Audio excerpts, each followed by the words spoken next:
reka twinjire mu mwanya w'ijambo ry'Imana. Ndakunze gusaba ko bansomera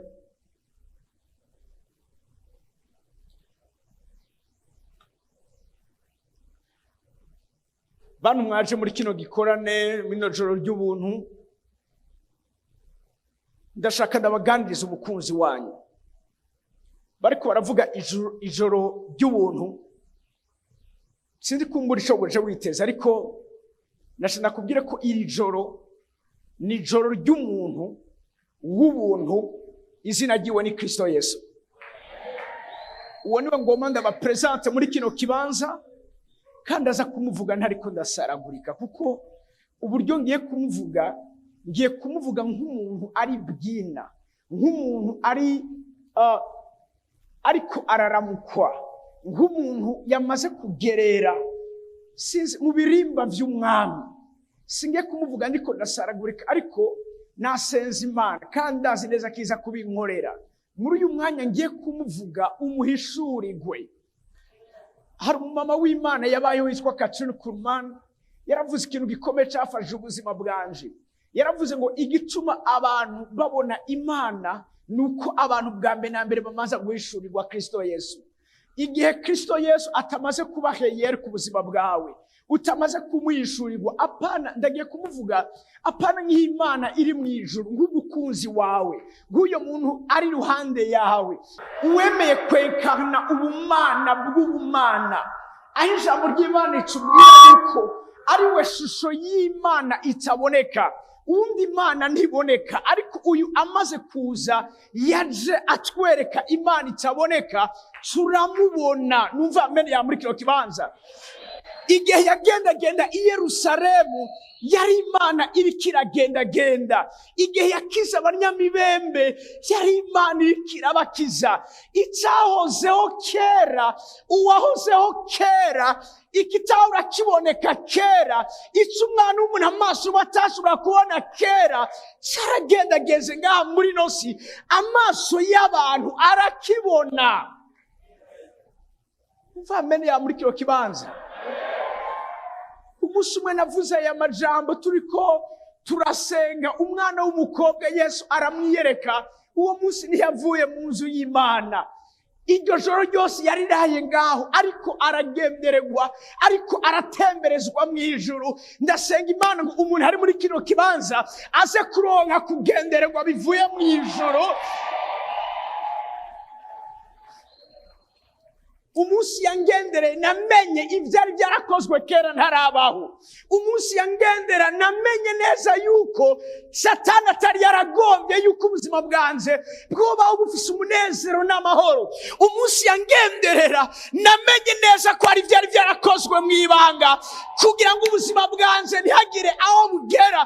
Uwo munsi birahinduka. Ndasenga Imana ngo muri kino kibanza nawe bakugenderere.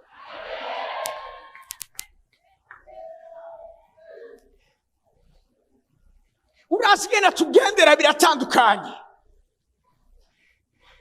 Ingene tumuvuga biratandukanye. Umwese amuvuga bivanye n'ukungene yamubonye amwiyereka. Hari ushobora kuvuga ko ari umunyembabazi kuko yabonye amubabarira ivyaha vyiwe. Hari ushobora kuvuga ko ari umunyabuntu kuko yabonye amugira ubuntu. Hari ushobora kuvuga ko ari umukiza kuko yabonye amukiza. Umwita umutabazi kuko yabonye amutabara. Uyu munsi uragiye kuronka izina nawe ugiye kumwita. Nagiye kumenya neza ko igituma abana b'Imana bibagora guhagarara, igituma abana b'Imana bibagora kunesha igihe cyose intambara, ni manke yihishurirwa cico Yesu ari mu buzima bwabo. Shikituma iri joro ry'ubuntu ngiye kubabwira umuntu. Baramunani bandi abatagiye kutubwira umuntu. Haleluya. Tagiye kubabwira umuntu. Washa kusomera Yohana igice ca mbere ku murongo wa 16 hamwe no ku murongo wa 17. Kabaze.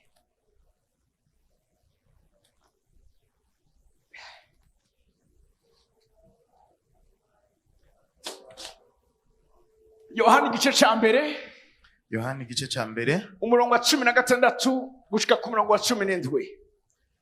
Ndasoma mu izina rya Yesu.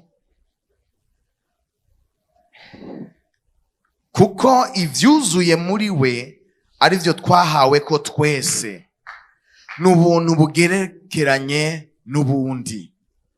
Kuko ivyagezwe vyazanywe na Mose, ubuntu n'ukuri vyazanywe na Yesu Kristo. Nta muntu yigeze kubona Imana na rimwe. Umwana w'ikinege aba mu gikiriza cya se niwe yayimenyekanishije. Amen. Asome kumbure muri ya vection shasha dufise mu yakera je bafise avuga ngo kuko ibibogaboga muri we ari byo twese twahawe ko. Ibibogaboga muri we mu Kirundi Ahmed some muri version shasha bavuze ngo ivyuzuye muri we. Muri we ibintu biruzuye, muri we ibintu birabogaboga. Ivyuzuye muri we nibyo twese twahawe ko. Ntibavuze ngo nibyo tugiye guhabwa, bavuze ngo nibyo twahawe ko. Wace ngakumbura utabizi, ariko ivyawe Imana yabimenye kera kandi yabiguteguriye kera. Uyu munsi uragiye kubigenderamwo.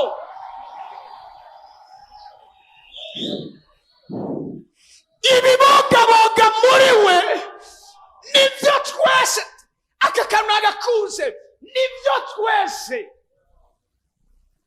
abarebare n'abagufi, ab'inzobe n'abirabura, abarundi n'abakongomani, abanyarwanda n'abandi, atanumwe avuyemo. Ivyuzuye mu mwana w'Imana, ivyuzuye mu buntu bwitwa Kristo, nibyo twese twahawe ko. Bavuze ngo n'ubuntu bugeretse ku bundi, n'ubuntu bugeretse ku bundi, n'ubuntu bugeretse ku bundi. Mbabwira ikintu kimwe, iyo bariko baratubwira ubuntu nivyo utabiriye icuya, nivyo uhaba kubw'urukundo rw'uwakwiyumviriye ko wewe utamuzi. Bibiliya ngo nimwashika muri ico gihugu muzoba mu mazu mutubatse. Imana yababwiye ngo nimwashika muri ico gihugu muzosanga ibinogo birimwo amazi mutimvye. Nimwashika muri ico gihugu hari ibyiza vyinshi babikiwe mutigeze murondera. Igihe Yesu avuga ku musaraba ngo byose birarangiye, hari ikintu kimwe ashaka kubabwira. Icyatubuza kubaho ubuzima Imana ashaka tubaho ngaha muri buno buzima cyangwa muri ino si byari birangiye. Ivyerekeranye n'ingorane, ibibazo vyotubuza gushika amasezerano y'Imana, igihe avuga ngo birarangiye, yaravuze ngo nta nzitizi igihari.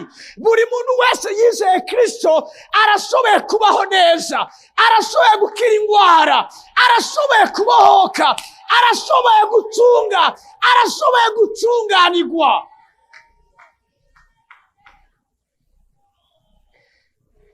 Umva ameni ya muri kiyo kibanza. Ibibogaboga muri we nivyo twese twahawe ko, nivyo twese twaronse. Iyo ndiko ndavuga ubuntu mba ndiko ndavuga icyiyumviro cy'Imana cyabayeho tutarabaho. Iyo ndiko ndavuga ubuntu mba ndiko ndavuga imigambi Imana yateguye kera twebwe ataruhara twabigizemo. Washa kusomera Abaheburayo 11 ku murongo wa 39 na 40. Ndasoma, abo bose bamaze gushingirwa intahe kubwo kwizera kwabo ntibahabwa ibyasezeranye. Aburahamu amaze gushingirwa intahe no kwizera ko ntiyahabwa ibyasezeranye. Enoka amaze gushingirwa intahe n'Imana igihe yagendanye nayo imyaka 365 ntiyahabwa ibyasezeranye. Bariya baciyemo kubiri Yorodani bamaze gushingirwa intahe no kwizera kwabo ntibahabwa ibyasezeranye. ab'Imana yagendera mu bihe bya kera, yakuze mu bihe bya kera, bamaze gushingirwa intahe kubwo kwizera ntibahabwa ibyasezeranye. Kubera iki? Imana yabahaye, yabagiriye ubwo buntu, ariko nibaha ibyasezeranywe ni kubera wowe nanje. Icyatumye Aburahamu adahabwa ibyasezeranywe, wewe niwe wabicumye. Ku murongo wa 40 base batubwira ngo kuko Imana yatuboneye kera, Imana yatuboneye kera, Imana yatuboneye kera, Imana yatuboneye kera. Wewe waje muri kino kibanza, Imana yakuboneye kera, yakuboneye kera. Bari umunene Imana yakuboneye kera, yakuboneye kera. Iyo bavuze kera bariko baravuga utarabaho, iyo bavuze kera bariko baravuga utaravuka. Murazi uko ivyacu biriho tutarabaho. Iyumvire umwana ataravuka, ariko abavyeyi biwe bakaba bamaze kumwugururiza konti, bakaba bamaze kumushyirako amafaranga, bakaba bamaze kumuronderera isura ryiza azokwiga, bakaba bamaze kumutegurira abazomwakira. Iyumvire uwo mwana aza agasanga ibintu byose biratunganye. Imana yatuboneye kera. Igituma mutariko muravuga amen niko mutazi ijambo riri munsi. Bacavuga ngo ikirushiriza kuba cyiza. Ntiyakuboneye ibyago bizokubako kera, oya, yakuboneye kera icorushiriza kukubera.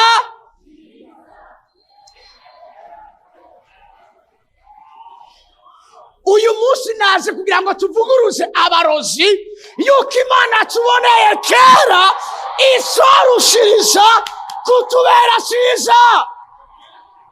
Uyu munsi naje kuvuguruza, uviriza, mukaso akubwira ko atatuzovamo.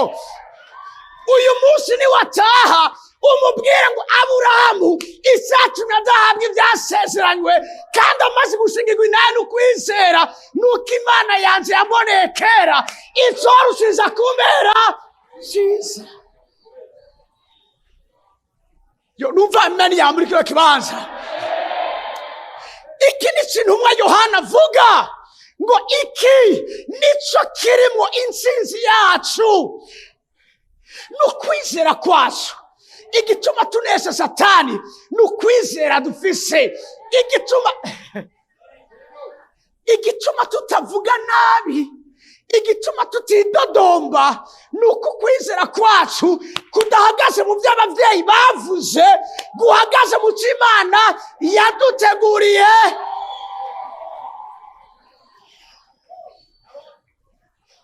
Umviriza, uribwira ngo uramaze kubona Imana, nagomba ndakuvuguruza nakubwire ko uburyo ugiye kuyibona uragiye kubona ko utari warigeze kuyibona. Uribwira ko umaze kumva intahe ugiye kugira ziratandukanye n'izo wumvise kera. Namenye neza ko ibikomeye si ibyo tumaze kubona, ibikomeye nibyo tuba tugiye kubona. Iyo amen impezagiye muri kino kibanza. Iyo amen si abantu bariko baramenye neza iby'Imana bateguriye ke. Numva amen ya muri kino kibanza. Intambara uri kuracamo intsinzi yazo yateguwe kera. Ubugwayi umunsi uri kurabona, ugukira kwawe kwateguwe kuva kera. Oya airport abamaze kundesha ni benshi, nta numwe turashobora gufata icyemezo kizima. Wait and see. Rindira hamurabe. Abo bose baza bagenda ntibari mu bateguwe kera. Apotre kubera ko atakaza ndaronka, rindira ko wihuta. Mukimana guteguriye kera.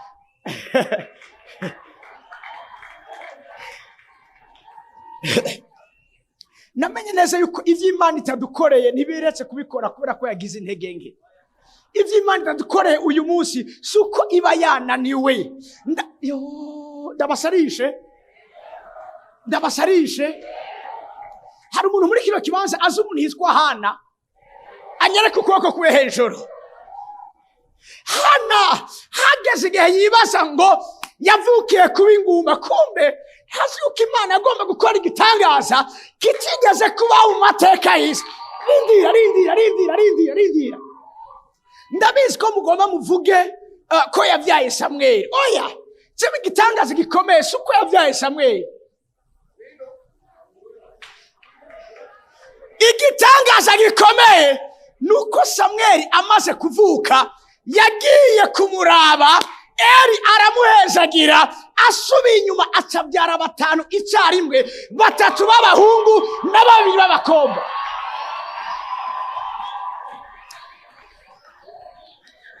Hari igihe itabiguha ukirikira biha abandi, ibibiki kabizoguhera rimwe. Umunsi umwe umumama araza kundaba, arambwira Apotre, maze imyaka 3 sindasama, sindaronka umwana. Tambwira icyo se kibazo ku Mana. Reka dusenge. Je munanizi ko Imana imukorera igitangaza akaronka umwana. Araza kundaba muri biro, arambwira ati Apotre, Imana yaratwishuye. Tambwira ninarinda biza to yawe hari ico yaguhishije. None we ni wasami. Arambwira ati ego. Mugabo si ivyo gusa, none hari bindi. Arambwira toya, iyi nda irimwo amahasa.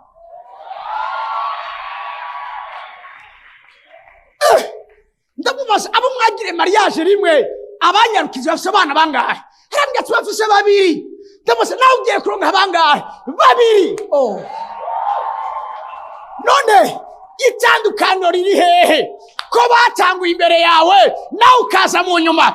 Icyo nagomba kukubwira ni kimwe. Ubiriza, Imana yacu irashoboye, nyumviriza neza, irashoboye kuduha kwirukira imbere y'abatwirukiye imbere.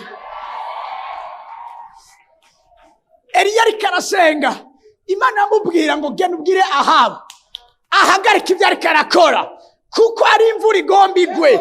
Ako kanya Ahabu ahagarika kurya no kunywa, yurira imikogoto yiwe. Eliya yariko arasenga, ijambo ry'Imana rimbwira ngo nuko ukuboko kuhoraho kuja hejuru ya Eliya, yirukira imbere y'umukogote wa Ahabu. Aka kantu muriko murakumva? Kwirukira imbere y'ivyakwirukiye imbere. Apotre abandi baratunze nta kibazo. Ugiye kugura ama entreprise yawe, none ikibazo kiri he? Imana yacu irabishoboye. Iri muri vya bindi yadutegurira ryari kera, vyorushiriza kutubera vyiza. Ndasenga Imana ntuzova muri buno bugingo utabonye ivy'Imana yaguteguriye kera, vyorushiriza kukubera vyiza. Haleluya.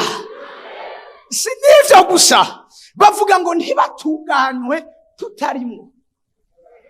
Waruzi ko Aburahamu atarabona Imana, kandi impamvu Aburahamu atarabona Imana ari kubera wowe nanje.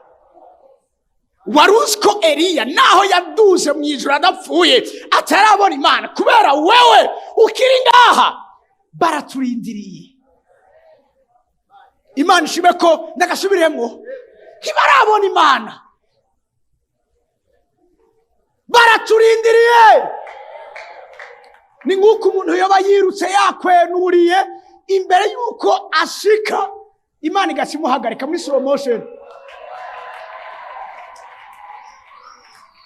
Mana kubera iki nashika Armere ntaraza, kubera iki nashika George ntayashika, kubera iki nashika Masezerano ari inyuma araje, kubera iki udashika Fofu umugore wiwe ari inyuma nawe agomba ashike. None ma tuzoshika ari uko bashitse cyane gose. Kubera iki? Kubera ko nabiyumviriye ko kera ivyorushiriza kubabera vyiza. ntibazohabwa ibisibo tutarashika, ntibazohanagurwa amarira tutarashika, ntibazoshunguzwa tutarashika. Baraturindiriye, ariko umwanya bakiturindiriye hari icyo bariko barakora. Ku murongo ku gice cya 12 bavuga ngo nuko natwe ko dukikuzwa n'igifungu cy'ivyabona kingana gityo. Uyu munsi turiko turirukanga, bo barahejeje, bari kuri puktu, bariko baravuga bandanya. Icyo gifungu cy'ivyabona kidukikuje nico kutubwira ngo birashoboka. Wewe uri kurageragezwa, Yobu arakubwira ngo birashoboka, ihangane. Wewe uri kurakena, hariho barazaro bariko baravuga ngo ihangane, birashoboka kunesha ubwo bukene. Sinzi ibyo uri kurabamo. Nimba ufise ikibazo kubijanye no kwizera, ba Paulo barahari bakubwira ati twarabonye Imana idushoboza, nawe ramiriza uzoshika nkuko twashize. Nisho gituma ijambo ry'Imana ritubwira ngo turi mu biyonjorora, turi mu baranduka umutima. Nazikubwira wowe waje muri Ijoro ry'Ubuntu, ubiza birashoboka biteko biragenda uko babishaka, uko ndabizi wabisengeye mukamenya neza ngo ntiyaguhevye, ntiyakwibagiye, arazi detaye yose y'ikikugize. Amen. Meze neza. Ndabasarishe gatoya. Hari uburyo bubiri Imana ikoramo ibintu mu gihe cy'ubuntu. Uburyo bwa mbere, kubera ko Imana ari umugwaneza, hari igihe idodora. Ubwo ni uburyo bwa mbere. Uburyo bwa kabiri Imana ikoramo mu gihe cy'ubuntu ni ukubomora ikinjira wanse kugurura. Nagomba mbwire abantu bari muri kino kibanza bigora kwizera, nta kibazo. Murabizi yuko turiko turarangiza amasengesho y'imisi 40 ngaha. Nuva ameni yanyu muri kino kibanza. Ngaha hariho imitahi yarungiswe n'ijuru. Mviriza neza. Navuze ko nza kuvuga nk'umuhanuzi. Hari imitahe yarungiswe muri kino kibanza yo gufata abantu. Bande bakoze iki? Abantu bagwaye, hari amamanda yasohotse yabo. Abo barafatwa iri joro, muri Ijoro ry'Ubuntu barakira batarabisaba Imana. Imana yerekuye ubuntu bwayo, aho citara hose ugwa hashashe. Ukugirira nabi wese asanga yakoreshejwe n'Imana. Mwari muzi ko mu gihe cy'ubuntu Imana ikoresha abansi bacu kugira ngo yironkere amashimwe n'amatazirano muri twebwe. None iyo duhimbaza Imana tuvuga iki? Ntibaramenyera aba bantu ngira bati naba antipatike. Urumva muramba bari naje. Biseseki. Yesu ashimwe. Iyo duhimbaza Imana tuvuga iki? Tubwire twayibonye. Kandi mbabwire ikintu kimwe. Burya inahe ziryoshe sabana bavutse neza. Inahe ziryoshe sabana bakuze basanga byose bihari. Inahe ziryoshe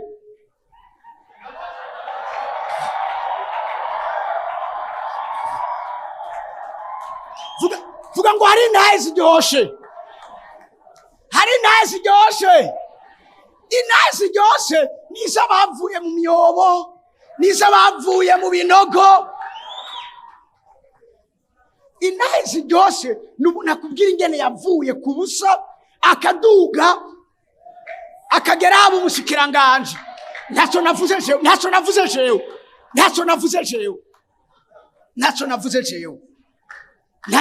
jewe.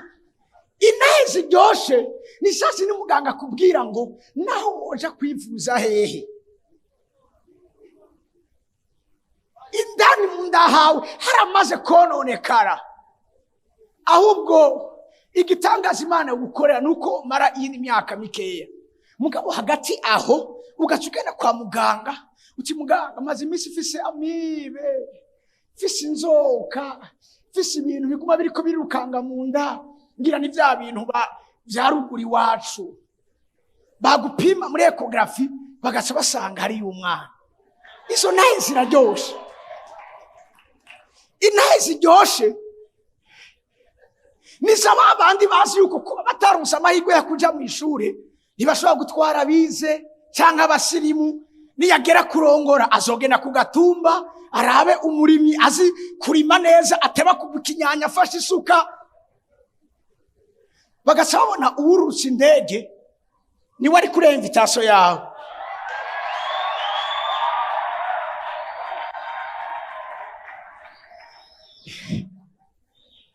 Muramaze gusoma ijambo rivuga ngo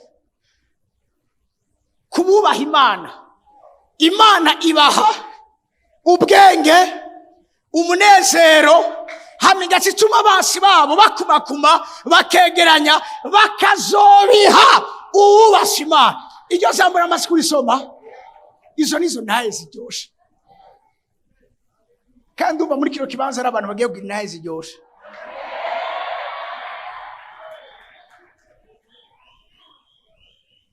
Nta munsi n'umwe Imana yigeze inyemera kona inguvu ku bintu nshoboye ngo ndayihamagare. Ijambo ry'Imana tubwira yuko Imana irazwe ekonomiza energy zayo. Ishobora gutakaza umwanya ku bintu abantu bo gushoborera. Imana ishobora gutakaza umwanya ku bintu famille yawe yashobora kwaranja kuri wewe. Ariko ijambo ry'Imana tubwira ngo aho inkomezi z'umwana w'umuntu zigarukiye aho niho iz'Imana zihera. Mu yandi majambo babandi bari imbere y'ibintu bavuze ko byashoboka, abo bantu nibo Imana yarungikiye imitahe yo gufatwa muri kino kibanza. Bo bari muri kino, turi abantu bagiye gufatwa n'ijuru. Bagumye bagendana indwara kandi bitemewe ko bazigendana. Bagumye bagendana ubugumba kandi bitemewe ko babugendana. Turaba abantu ndashaka kubona ibiganza byabo. Abantu bagendanye guseri batera imyaka myinshi kandi bitabwizwa kugenda. Ndaye ibiganza byabo muri kino kibanza. Abo bantu nazane n'abapolisi b'ijuru kubafata.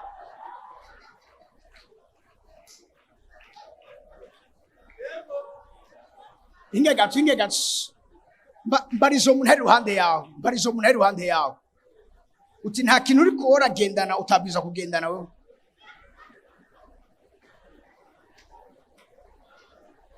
Nta bintu biriko birakubako bitabwizwa kukubako. Mumbarize. Yesu ashimwe. Mumbarize uti mubaza gufatwa. Ubwo we niho burimo mu mutima wiyumva gute? Mumbarize.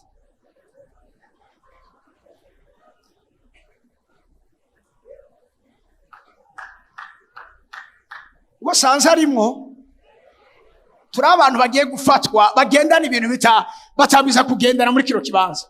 Ndabe. Hallelujah. Amashime sikumwami w'abantu.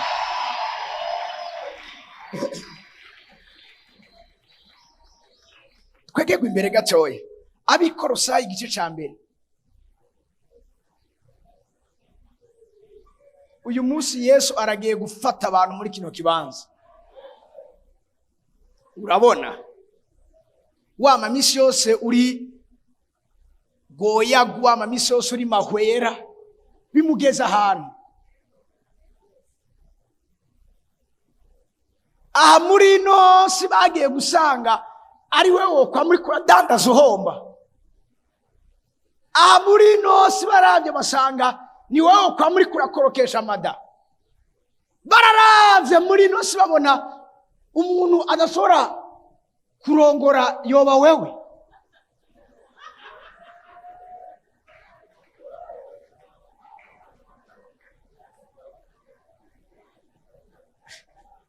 Mbarizo umuntu ari aturikiwe urikiwe uriki apote narasenze nana goma ndakubwire ngo hari cyana ni Imana. Apote biratevye birivuga ngo murindire mwihangane kuko hari igihe dutevye kandi ababwiye bitebeje harimo indishyi yakababara.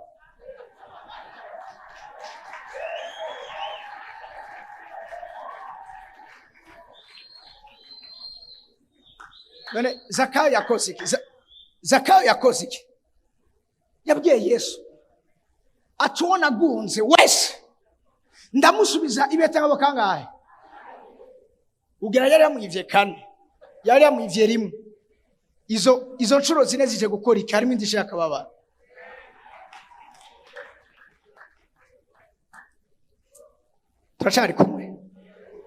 Turacari kumwe abikorosa igice ca mbere turasoma duhere ku murongo wa 15. Arme uhejeje umurongo uruhuka. Abikorosa igice ca mbere ku murongo wa 15 baravuga ngo niwe shusho y'Imana itaboneka, niwe fura mu vyaremwe vyose. Niwe shusho y'Imana itaboneka, niwe fura mu vyaremwe vyose. Ibyo utashobora kubona mbere urashobora kwibona muri Kristo Yesu, kuko niwe shusho y'Imana itaboneka. Ishusho y'Imana itaboneka.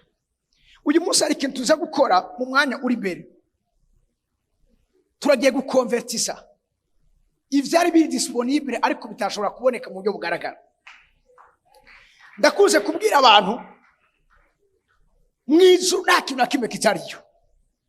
Mwijuru ibintu byose biri, kuko ijambo ry'Imana tubwira yuko ibiboneka vyavuye mu bitaboneka. Nimba mwijuru hariyo ibintu byose dukeneye nga muri buno buzima, ni kuvuga ngo birashoboka ko ibyo bintu bishobora kwambara umubiri, kuko uyu turiko turavuga birivuga ngo niwe yambaye umubiri aza kubana nawe. Kare yahora ari muri forme y'ijambo Imana ivuga, ariko mu gihe gikwiriye Imana iryo jambo iryambika umubiri riza kubana natwe. Mu minsi mike yacu twiko turahimbaza Noel yasobanura iki? Emmanuel, Imana yambaye umubiri kaza kubana n'abantu. Nimba Imana yo kwambara umubiri kaza kubana nawe, si Imana gusa aje kubana nawe, nibitekeye muri yo vyose ukeneye muri buno bugingo vyambaye umubiri biza kubana nawe. Bavuze ngo niwe fura mu vyaremwe vyose. Muri sawa 16 ngo kuko muri we ariho byose vyaremewe, ivyo mwijuru n'ivyo mwisi, ibiboneka n'ibitaboneka. Uri intebe z'icubahiro, uri ubwami, uri ubukuru, uri ububasha, vyose vyaremwe nawe birema kuba ivyiwe. Uyu bariko baravuga byose vyaremewe kuba ivyiwe ari muri twebwe.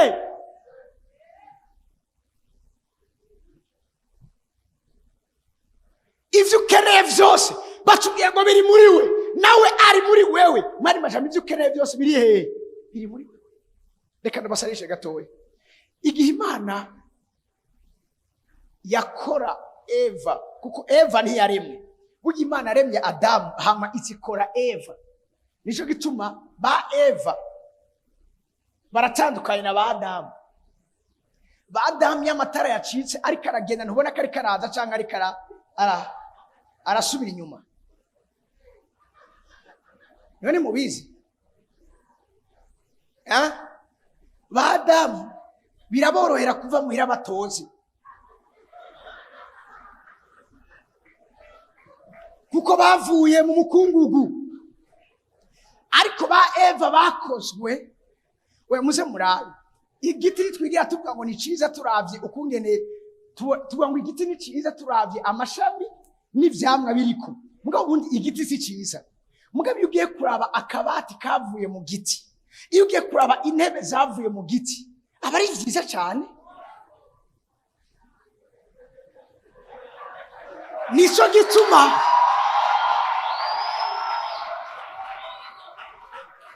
ba Eva bari ngaha nuva mbene yabo.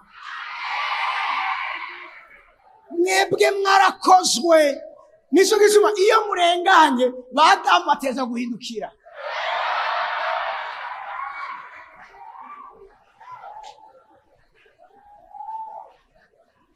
Ba Eva kubera ko bakozwe nashobora kuva muhira atabanje kugira atabanje guhinduka, akihindukiza, akaraba recto, akaraba verso. Ariko ba Adamu arashobora kuvunduka muhira bakambwira, hey, ntiwasokoje.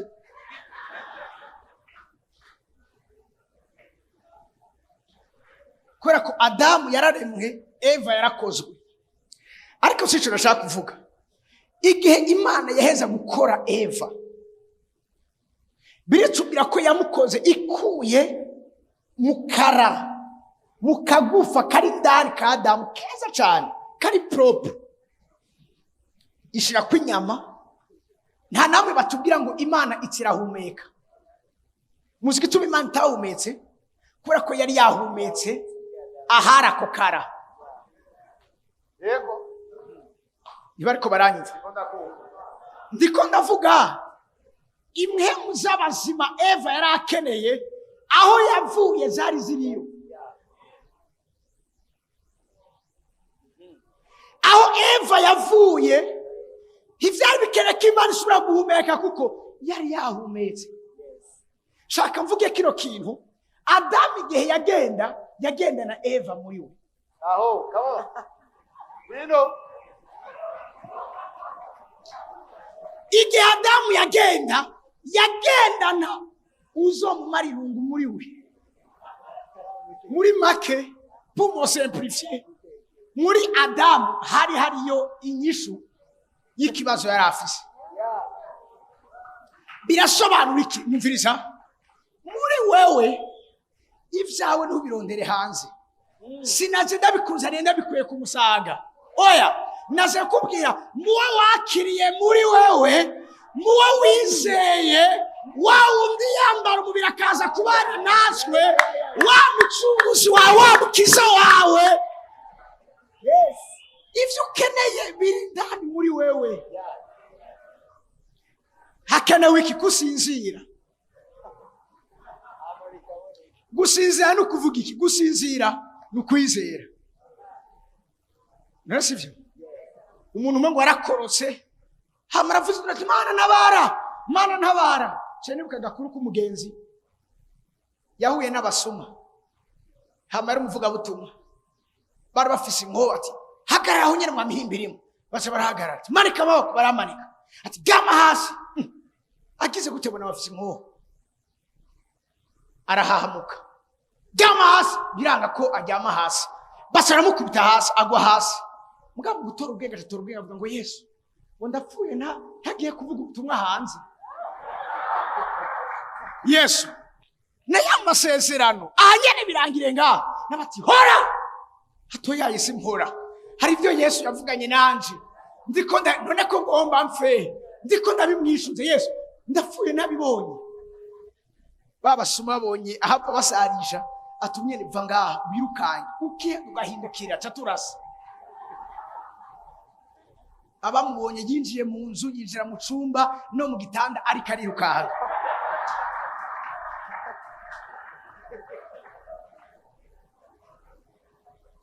Uyo muntu arakorotse ati Yesu ntabara. Ashikana afata igiti. Afashe igiti. Aturakoze Yesu, mugabo yaraba ntihabona. Ati none ga Yesu, mugabo ntabaye igice. Yesu aramubaza, urashaka ko ndagutabara? Atega ati humiriza. Arahumiriza. Ati rekura rero, ati ntarusazi.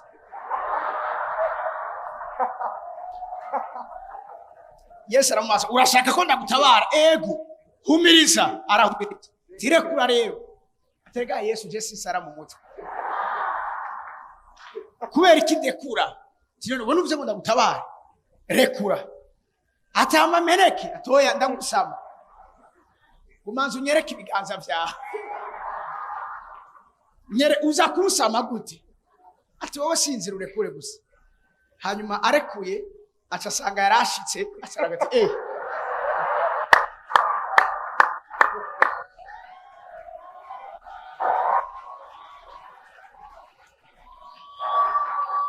Hallelujah. Urakeneye ko biva muri bikaza sinzira. Gusinzira no kuvuga reka gushira muri esuma yawe. Umunsi umwe nasengeye umuntu ndamubwira norosha umutima. Cyamunagize ngo orosha umutima. Oya.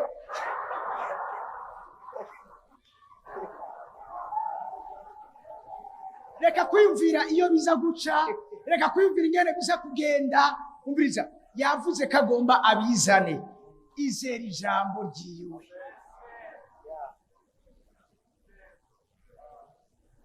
Amen. Armero cyo kubandanya ubukamengera mikrofone imeze neza. Tugeze ku murongo wa 17. We yabayeho vyose bitarabaho. Kandi muri we vyose niho bifataniye. Muri we niho byose bigize iki? Bifataniye. Murazi ijambo isho risobanura muri Kristo Yesu niho ivyawe n'ivyo mu ijuru bifataniye.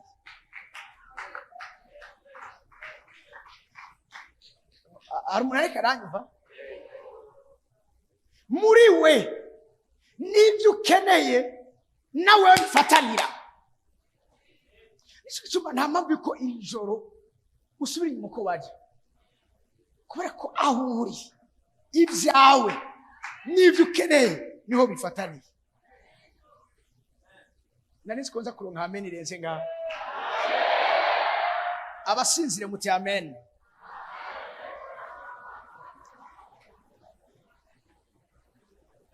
Komeza.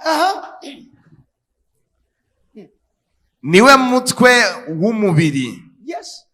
Niwe shengero. Kandi niwe tanguriro.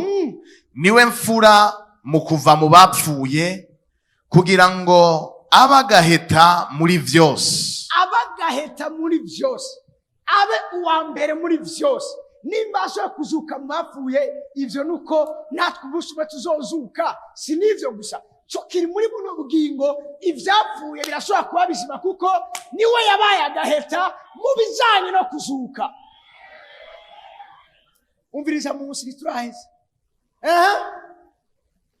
Kuko Imana yahimbawe nuko ukunengesera kwayo kose kuba muri we.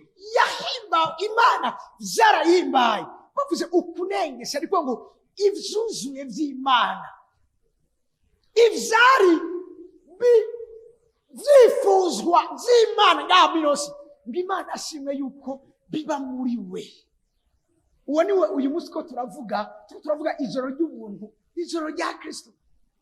Ni ijoro ry'umuntu yitwa Kristo Yesu. Umviriza Musa amasengesho murongo wa nyuma tadusenga Imana.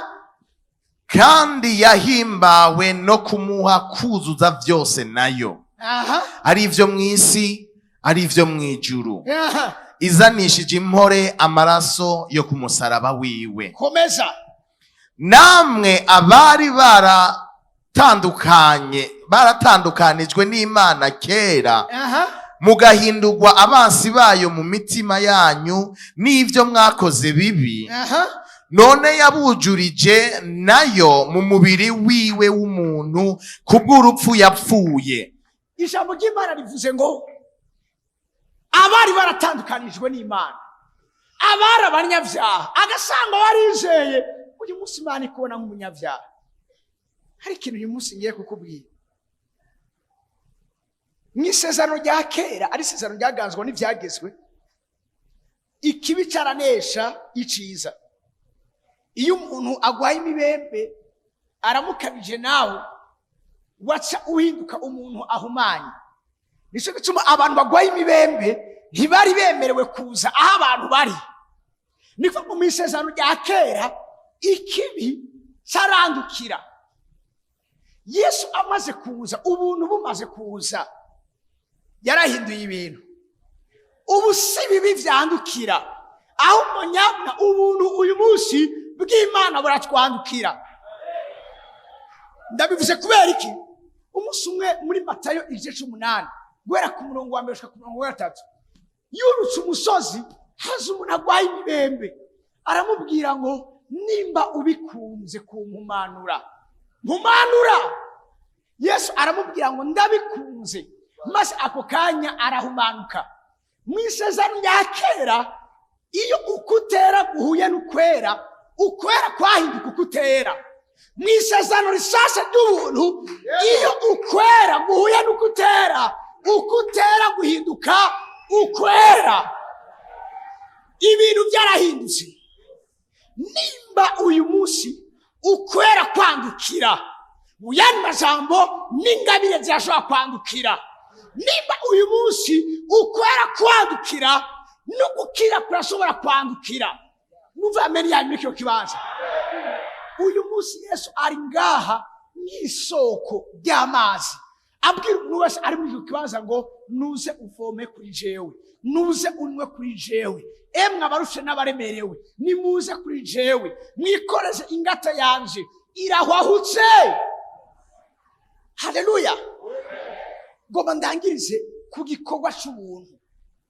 Iyo abantu barumva ubuntu bw'Imana, hari abantu baca barinshike ati ubuntu butuma abantu badakizwa, ubuntu butuma abana b'Imana bafyina, ubuntu butuma sinigisha ubwo buntu jewe. Biragoye ukungene ushobora kwibira mu mazi ukavayo udatose. Hari wavuze ngo nta muntu yaguse ubuntu bw'Imana ngo yumve aryoherewe no gukora icyaha. Ndagasubiremo, nta muntu. Igituma abantu bakora ibyaha nikora ko batabarahura n'ubuntu bw'Imana. Igituma abantu basubira inyuma ni kubera ko bataba barakiriye by'ukuri umukiza tuvuga, kuko uwo amaze kugerera muri twebwe araryoshe kuruta ibyaha. Namwe turabwira abantu abamuriye ko bamuzi neza, naho Imana yovuga ntibishobora kuba n'akarori ntanze, naho Imana yovuga ngo nta muriro uhari, ntiboca basubira mu isi. Abasubira mu isi ni babandi bakijwe kubwo gutinya umuriro.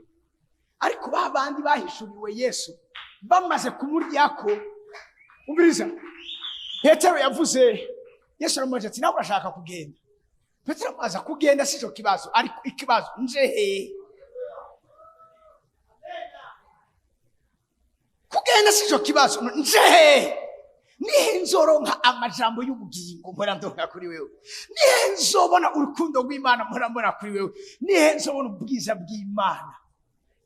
Urazi cyatumye Zaka ndabasarisha mwisezerano rya kera, Imana kugira iguhezagire igusaba kugororoka. Mwisezerano rishasha, Imana kugira ngo iguhezagire ibanza kuguha kugororoka. Mwisezerano rishasha, Imana kugira igutere kwihana iraguhezagira. Ati apote uratuvangiye frema. Abaroma igice ca 2 ku murongo wa 4 ndagusabye uhansomera aho hantu. Kandi ibyo bigiye kuba, uraza hari umuntu abona ingene Imana yaguhezagiye bikamutera kurondera Imana yawe. Petero yari yaguye. Ni bande bazi ko Petero yigeze kugwa? Petero yaraguye arava mu gakiza asubira kuroba. Hamikimba baza nuko hari abantu bakimeze nka Petero, iyo baguye ntibagwa bonyene. Nafise umugenzi ameze nka Petero kera, tuvugana ko dukora amasengesho y'imisi 7 tutanywa tutarya. Ageze ku munsi wa 5 wa 4 arasonza. Mugara avuga ati jewe hako aho ninaza kuva muri ano masengesho keva zontwenga. Ariyumvira kirambya turazi. Numvise ati naronsa amahera, ati numvise no gutegurira ibintu biryoshe tubijye, hama tuje tubandanya ani masengesho yindi misi 5. Namwe none nitwomanza tugaheza hama tukazoza kurya ivyo bintu biryoshe. Toya sindi kamera nzoba nkiyafise, reka tubanze tubijye tuje tubandanya masengesho, hama ngira intege nke ndamwemerera. Twapfuye guheza acambwira ati rero wecu bandanya, jewe byari byananiye nase kuzontwenga ko nacirije amasengesho hagati. Ubu nushobora kuntwenga kuko nawe wayacirije hagati. Hari abantu iyo baguye bagwisha abandi. Petero asubiye kuroba yaciye ajana na ba Yohana. Hari iyo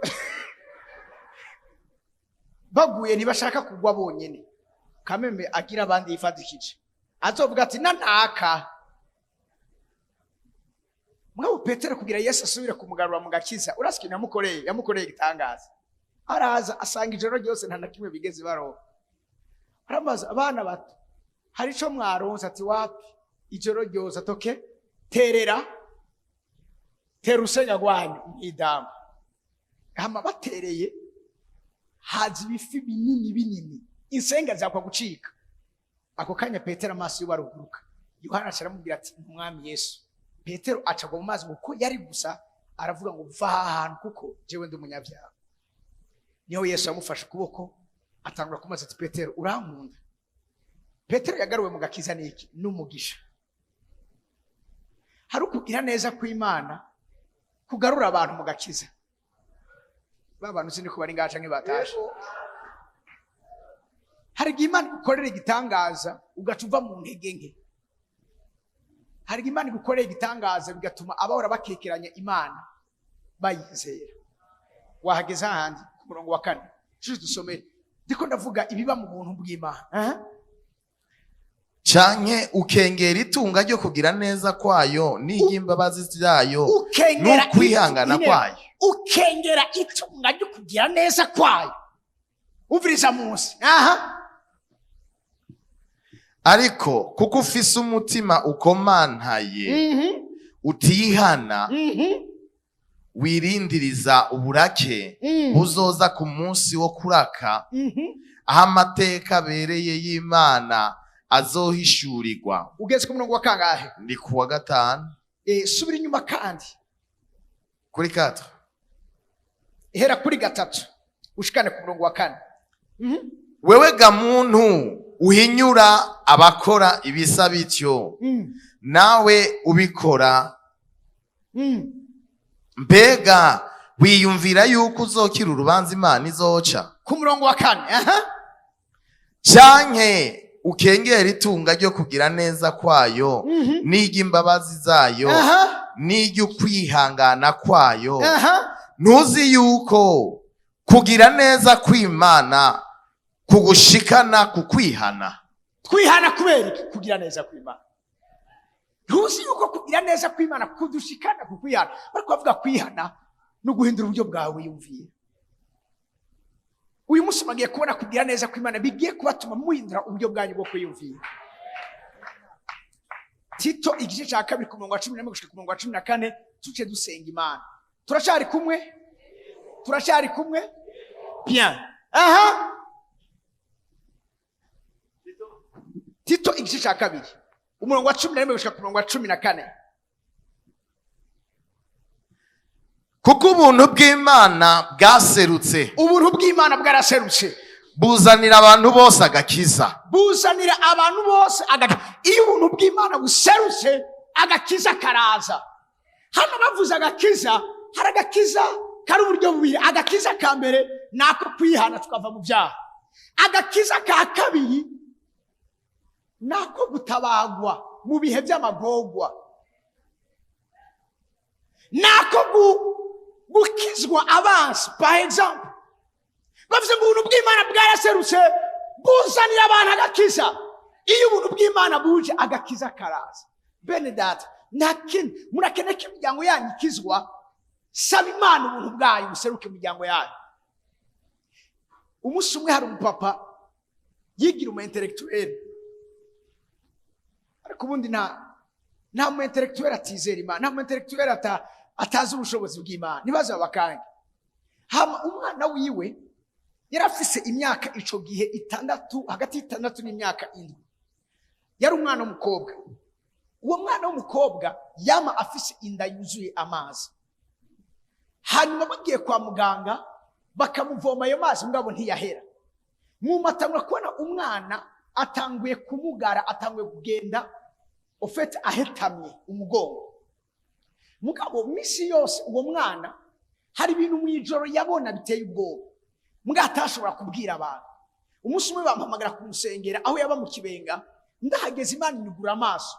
Imbwira ko umwana hari amadayimoni yamaza kumusambanya misi yose uko amajoro yakabayeho. Arico bituma inda yiwe yama yuzuye amazi bayavoma ntahe. Anywa imiti ntibihe. Kandi nuko kuntu ari karaba deforme ari kubera ibyo bintu Satani canke abadayimoni bamukorera. Maze umwana ntabwo kumusengera ndabivuze umwana vangayi kubitana hari. Ndamufata na musengera. Ivyo bidayimoni biravuga baratangara mu muryango wiwe. Ariko papa we yari ku kazi. Baramubwira ati haje umukozi w'Imana ngaha arasengera umwana byagenze kunukunukunuku ngo bamureka kumpamurira umwana ngo ivyo birabaho ngo nimba biriho ngo murahamagara umukozi w'Imana ngo agaruka musengera ariho ndavyirabire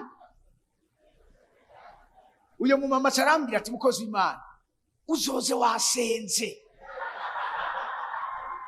maze tumwemeshe bene data nta muntu yahuye n'ubuntu bw'Imana akeneye kwemeza abantu ubuntu bw'Imana ubwabwo burikwiriye ku buzima bwacu numva mbene ya muri cyo kibanza ntukashake kwempressiona abantu uzoba wagiye kinyume n'ubuntu bw'Imana icyo ukora gusa wewe irunde mu Mana isuke mu Mana reka ubuntu bwayo gusa bugutware ndabwira nishobora kuza ngo nemeze uwo mupapa bw'ivyo ubushobozi bw'Imana nibiki ngo ariko ngo yavuze ngo ntibibaho ngo kandi ngo turiko turahamura umwana noya reka nitugwemeze mugabo nzoza gusengera umwana azobibona mugatacaka kumwemeza wa mupapa taraza ngo ni wewe teri jewe ngo cakorere mu musengero undabivyo bambwiye ndabwira noya singomba musengere bwa ngo ndakwereka ivyo bakubwiye umwana wawe arafise ikibazo nimba naje ndaje kugira umwana wawe atabaga bona aciye bugufi ndabwira nti umwana igituma yamana amazi mu nda umwana hariho ukungene amadayimoni amugendera mu ijoro mwe nabyo mushobora kumenya cyane bazo umwana ndamubaza diyo bwira papa wawe ivyo uhora ubona mu ijoro umwana cyarabivuga ngo yangusanga ari amafilme aba yaravye okay yoraba ayo mafilme kubera iki none ivyo bimenyetso biri kuri we mbona nyene aregeranye ni rero imbere ko ndamusengera mwashaka umwana wanyu atababa ati ego sawa imbere ko ndamusengera reka ndabona maze mwihane mwebwe kuko umwana ikibazo cyabaye kugira ngo umuryango mushobore gutabahagwa mwese kuko bishobora kuva muri we bikafata uwundi muntu canke bikaza kuri wewe bivyo uri kuravuga nibi no yasiriko ndagutera ubwoba mugabe Imana ke nuko ukizwa mugambona ntareka aravyemera reka ntaco manje nsengera umwana ntangwe kumusengera atatangura kunyogomba nk'inzoka bya bimutangura kuvugira muri we umwana atangura kuvumisa aho hantu ari harajoba wa mupapa bibonye mbona reka aratugumira mejeje umwana bose none murashobora kwihana ngo yego babigira gute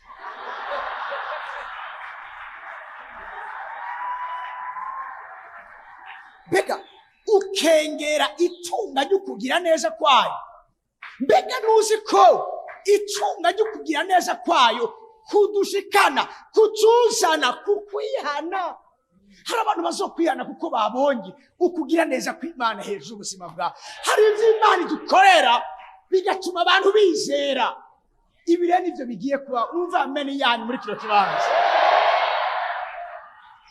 rero twajyana ubuntu bw'Imana bwaraseruse butuzanira iki agakiza butwigisha kwikunkumura ukutubaha Imana no kwifuza ivy'isi iyo umaze guhura na Yesu ubuntu bw'Imana ikintu cya mbere kikubako urumva wansi icaha urumva uzinutswe icaha urumva ivyaha urimo atayindi mpamvu yindi yo gutuma usubira kubikora ubuntu bw'Imana bwaserutse butuzanira agakiza ngo butwigishe kwikunkumura vuga ngo kwikunkumura nyarakinyara bikunkumura agira kugira kwikunkumura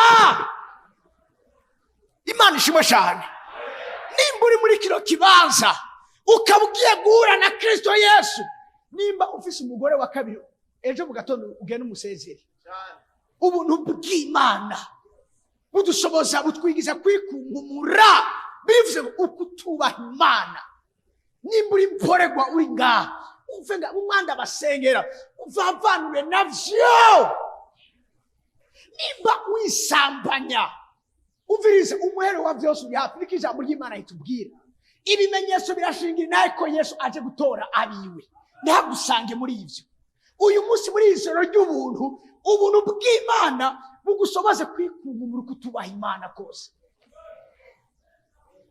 komeza uvirize munsi bukatwigisha kwama tudahugumba bukatwigisha kwama tudahugumba nta muntu yahuye n'ubuntu bw'Imana, nta muntu yahuye na Kristo Yesu agenda ahugumba, agenda atari stable, agenda afise gukekeranya. Yesu ashimwe cyane. Ndabashinga intaye gatoya. Naje ngameje kubona ubuntu bw'Imana. Twatugwaje umwana yisomene yose mu bitaro. Umwana yari ameze nabi. Hanyuma umwana turamusengera, baramuvura kwa muganga. Hama mugabo nanifise ikibazo kindi. Sinarifise amahera kumukura ku bitaro. Hamutangura kwiyumvira ati none ndaza gusaba muri banki, ndahamagara nde, ndabwira nde. Numva Imana irambwiye ngo ntagire umuntu umubwira. Wibaza ko ntazi ko umwana wawe ari mu bitaro kandi hakenewe amafaranga yo kumusohoka. Kubico gihe ndahora. Mugabo nkasubira nkumva mugabo none ko batubwiye kwa muganga dusohoke. Ndagenda ndabikora mu kwizera. Ndabwira abantu kuri ntuzeya muri facturation ntiduharurire hama dutahe. Ntagira amahera kumusohora. Nanaraye ku bitaro. Hama bukeye mu gatondo hari umuntu dufite porogaramu bisanzwe, hari icyo nashaka kumufasha, turahura turaganira. Hama hejeje no mbabwiye ngo urihuta ntika ngo ndindira gatoya. Okay, sawa, navuze ngo bamparurire. Cyambona raje urumva mukozi w'Imana ngo numvise ngoberewe mu mutima ngo gukora kino kintu cyambona kuye amayero arampaye. Ndayafashe kamere ndumva kafadika cashira mu mufuka. Ntabwo sindaba.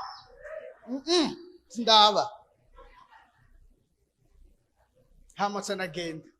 Gira umuvunjayi uri he? Muri ko muvunja gute? Arambye. Caramvunjira. Hamotsa nsanga byaciyemo.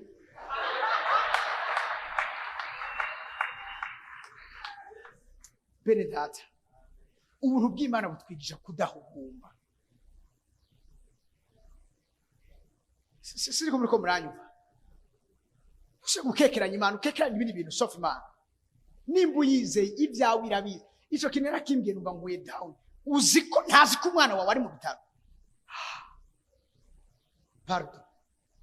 Pardon. Hama mu gihe gikwiriye hazi igifi kirasama kirama ivyo nari nkeneye amandaje kuri ibitaro.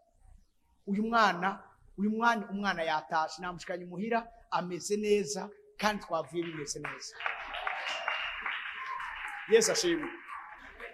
Ubuntu bw'Imana bare munene wandatu, ubuntu bw'Imana butwigisha kudahugumba, kudakekeranya Imana. Cyo muri Ijoro bigiye kuba bigiye kutubigiye gusura kongera gukekeranya Imana. Waheje garmere heza hama dusenga Imana.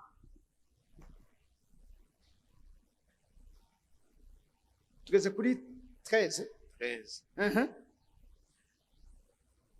Tugororoka, twubaha Imana, mu gihe cya none. Mu gihe cya none. Kugoroka muri kino gihe cya none si byoroshe. Amen. Aho bakubwira ati wewe vuga kuri imfuvyi hama tuguhe visa ugende. Umunsi umwe haza umuntu n'umumama naye nasengeye arabaderivira hanyuma atayumva kado yompa yondondera visa nkagenda muri Amerika.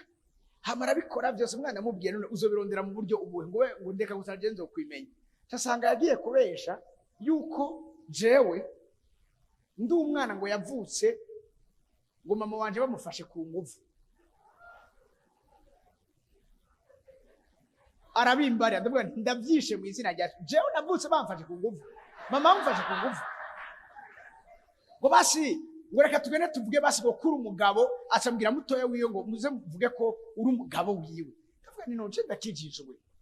Uri wese akuja muri Amerika. Nino kwina ngo ndakubwira ikintu kimwe. Amerika ni ya papa. Umunsi yashatse ko njayo nzojayo. Birivuga ngo saba amahanga ndagira iki? Ndayabaha. Siniko ndihuta kandi shaka kugenda muri ubwo buryo. jewe sinzogera muri Amerika ndiko ndabesha, nzogenda bankeneye kugira nje kubatabara kuko mfise umutabazi muri jewe. Umva ameni yanyu muri kyo kibanza. Ngo basi mumbwira gusa ngo aho wavukiye ngo ibindi ndavyimenyera, ivyo wokora byose ntibikunda uri kurabesha.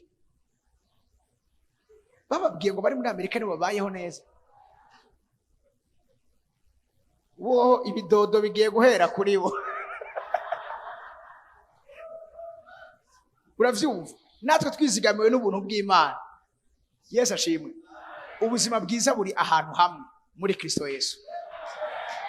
Honyene. Bibiliya ivuga ngo yadushikanishije ukwizera muri buno buntu uyu munsi duhagazemo. Muri Kristo Yesu ni kibanza cy'ubuntu duhagazemo. Numva ameni yanyu muri kyo kibanza. Reka mbere yuko dusenga arumerigena muri Korinto wa 2 juste ni declaration ngomangire. Amen. Ubuntu bwa mbere na mbere n'umuntu. Ubuntu definition ya 2 n'ubushobozi bw'Imana bukubashisha gukora ivyiza byose Imana ikeneye gukora muri buno bugingo. Mwavyumvise? Hari ubuntu tuza gusaba Imana isuke muri kino kibanza ariko bugiye guhindura ubuzima bwacu. Umvirize. Abikono ba 2 gice c'9 udusomere ku murongo w'8 gusa.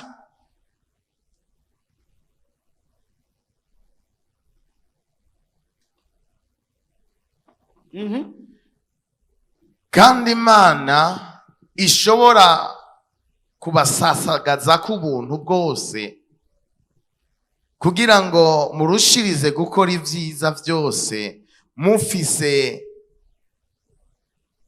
ibibahagije muri vyose. Armerasha gusura ugasoma neza. Kandi Imana ishobora kubasasagaza ko ubuntu bwose kugira ngo murushirize gukora ivyiza byose mufise ibibahagije muri vyose. Washaka gusubiramo kandi Imana ishobora kubasasagaza ko ubuntu bwose. Imana yacu irashoboye kudusasagaza ko ubuntu, vanga ubuntu bwose. Nanizi ngo ubuntu ni ikintu kimwe mugabo uwo muntu yitwa ubuntu hari ibindi bintu atanga nabyo yitwa ubuntu. Amaproduit akora yitwa ubuntu. Ingabire atanga zitwa ubuntu. Nagiye gutahura yuko ubuzima bwacu tugenda turiko ubuntu butandukanye ari naco gituma tuba abantu batandukanye ariko bahesha icubahiro Imana mu bitandukanye. Bavuze ngo Imana yacu irashoboye kudusaza ko ubuntu bwose. Namenye neza ko ni hari ubuntu bumwe, hari ubuntu bwinshi.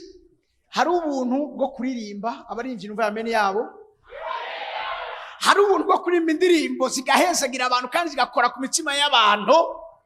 Hari ubuntu bwo kuvuga ijambo ry'Imana abantu bagahezagirwa. Hari ubuntu bwo gukora business bikagenda neza. Hari ubuntu bwo guhitamwo neza uwo muzobana. Hari ubuntu bwo kwambara ukabegwa. Ubwo bunda bwacuye muri kino kibanza mu izina rya Yesu. Mwari muzi ko kubegwa atari ukuba wambariye amafaranga menshi. Iyo umuntu ari ku buntu bwo kubegwa nagenda muri kombore bayita ko komboreya. Bayita gute? Kombo. Mukamenga ro kombo. Irahari. Muri kombo ni mu kibanza cy'ubuntu bw'Imana. Umumama cyangwa umukobwa arashobora kuronka ijipo n'umupira na esharpe ku 1,700. Ibihumbi 10 wageze muri kombo urashobora kurangura ibirato 10 ku 10,000 byawe urarangura. Ntavyo muzi. Kandi wabyambara abantu bakabati wasumiye i Dubai kumbe ari muri kombo shop. Kubera zisi ubwo buntu icyo shaka kubabwira ni giki. Urabona turatandukanye kandi twese ntiduhamagarirwa ibintu bimwe. Ijambo ry'Imana rivuze ngo Imana ishoboye kudusaza ko ubuntu bwose. Ubuntu ukeneye mu buzima bwawe nibwo Imana igiye kuguha.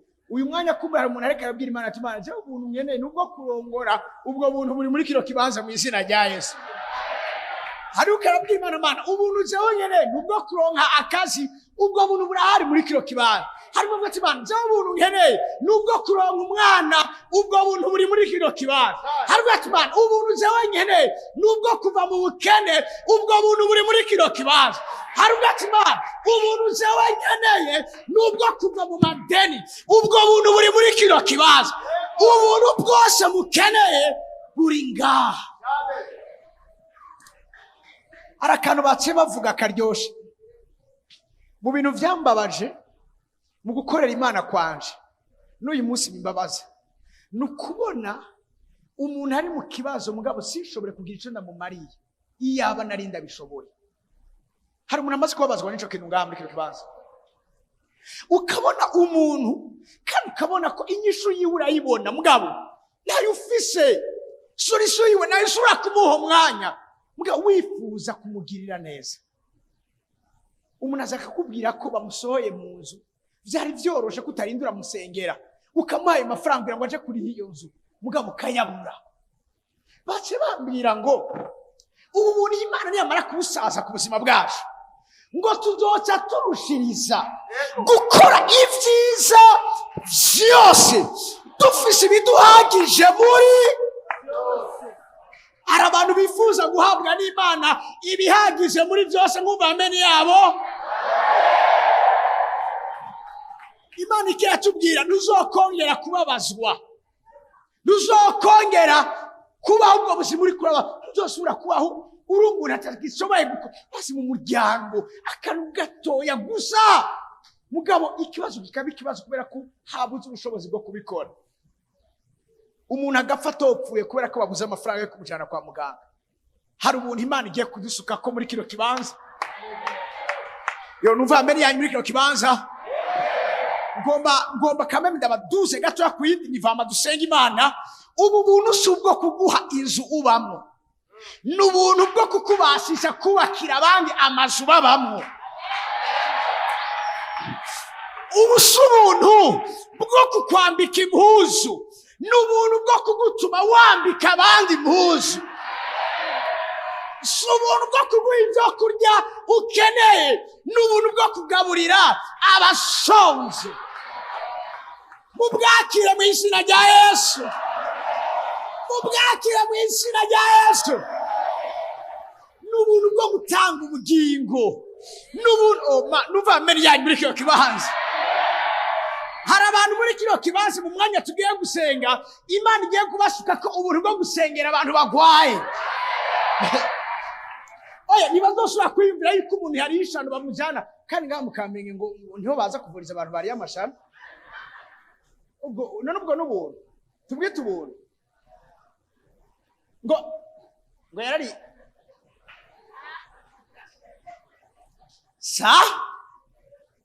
barinda kurigata mu biganza ngo yango mugabo sabapfumu uko bya bimeze kose uko byoba bimeze ivyo bintu yumva kubera kari gase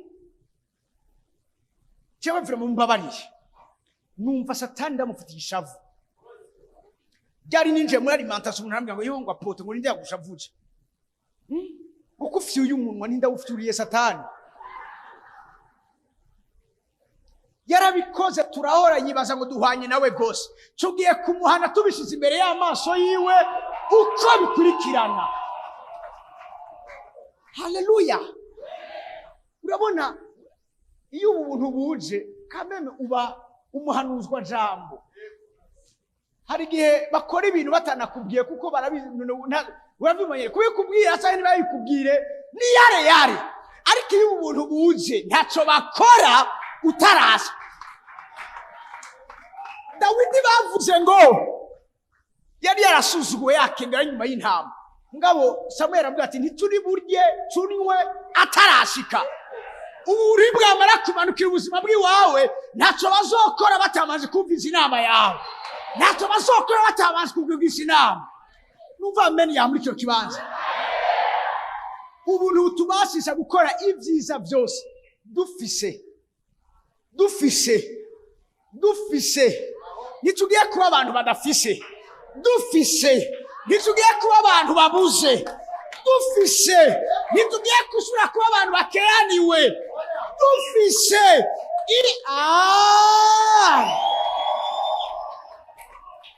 Ibiduhagije muri. Haguruka ku maguru yawe dusenga Imana.